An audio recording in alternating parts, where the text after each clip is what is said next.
Hello, welcome back to LIVENODING. In this episode, I want to share with you how I created this kind of like random looking spiral with a lot of like a smaller circle or rings.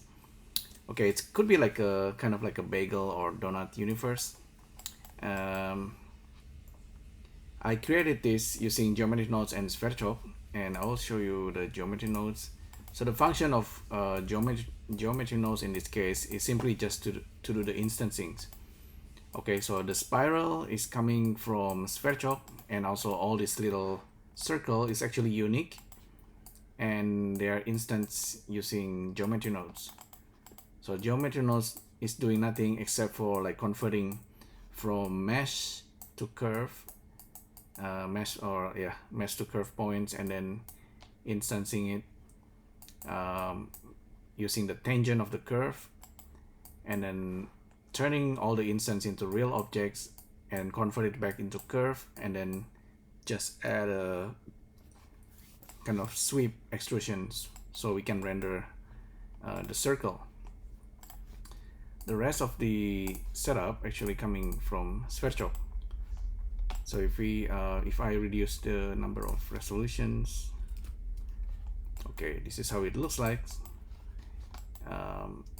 We can control the things like a normal spiral. We can change the exponential, maybe 1, that's the default. We can also have control over the height, maybe 0 this out for now. And that's just like a normal spiral that has been smooth and has been randomized a little bit. And as for the circle and the collections, it's coming from this circle, and each of the circle is actually random in terms of radius. And yeah, it's just like a bunch of circle slightly displaced as well using this noise displays. And for each noise seed, I actually randomize it as well. So a lot of randomizations happening, and I can tell how many circle outputted here because it says 100 using the mesh viewer. If you want to look at the circle, that's how it looks like. So the geometry nodes itself is a single object. I can hide it. So this is the circle coming from SVerchok, and that goes into the collections, and then there is the spiral, which is the alpha.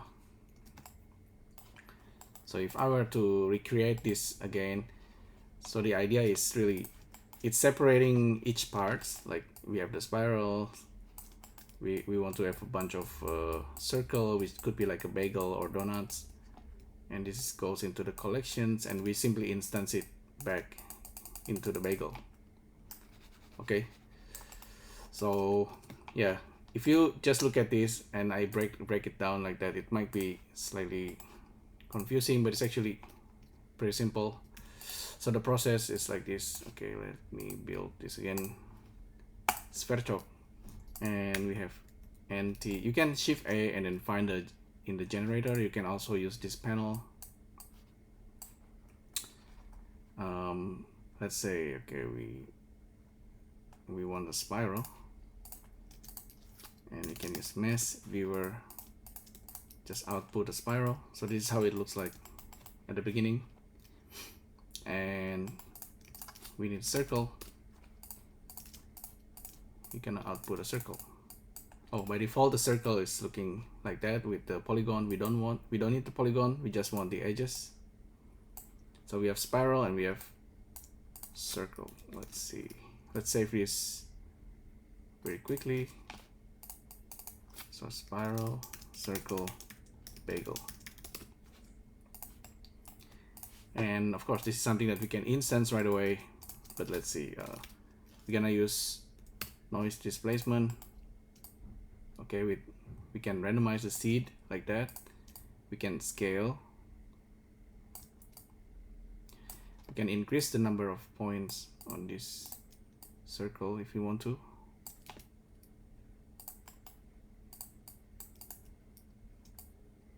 we can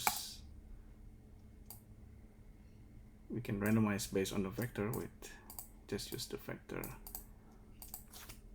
for now, and we can randomize the seed range number. This is how I usually randomize the seed.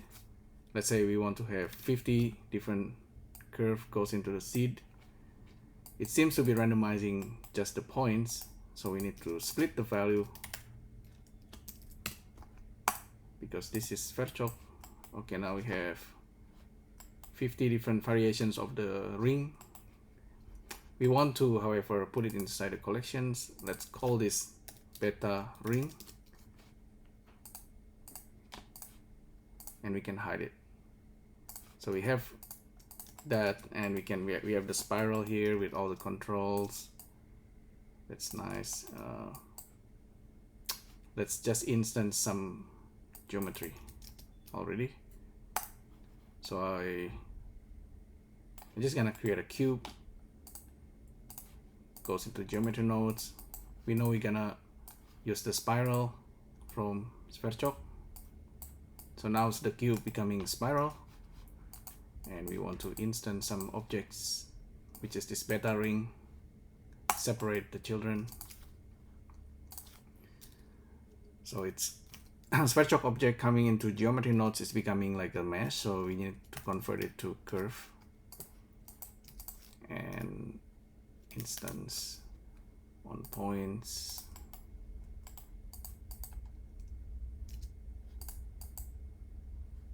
Turn on pick instance and plug this in. So we have a bunch of random circle already, I think. Yep. And we can scale the ring. Now we want to use the tangent of the curve and align it to the curve. Tangent vector goes in, this goes into the rotations. There you go.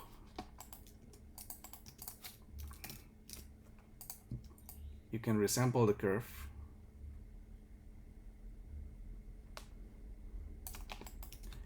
And at this point, it's really just stylizing the final result. Back to SVerchok. With SVerchok, we can use randomize, and we can also use smooth lines. Smooth line is it's a little bit crazy. It's like a modifier.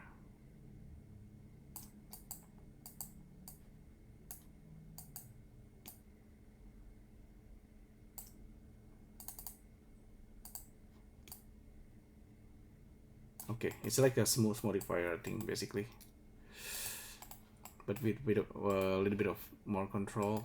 So we have 50 circle. We can increase the number into 100, and we can randomize the circle.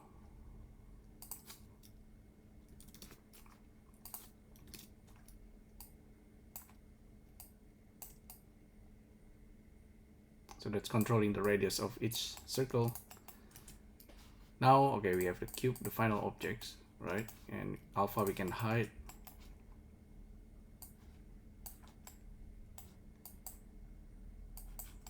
Yeah, I kind of like it this way. It's like a thread. I always find it nice to be able to do this. Mesh the curve, resample. Okay, I resample the curve. We can now turn curves back into the mesh.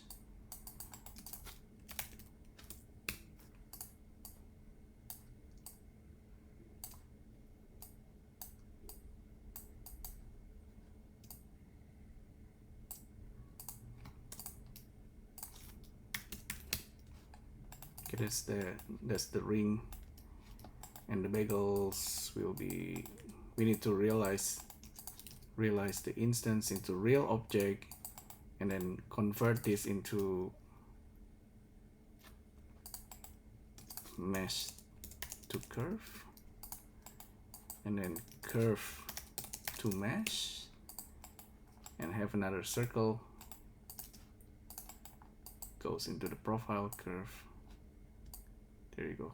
It's like a bagel on a string basically.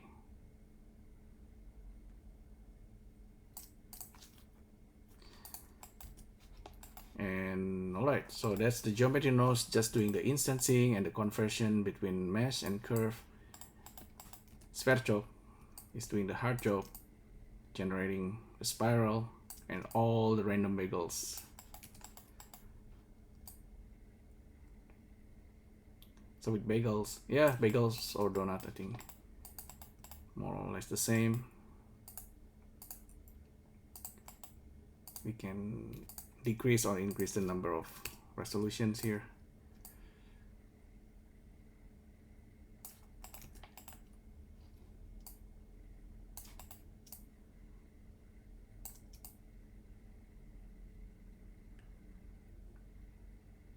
Yeah, I think that's basically the setup. I think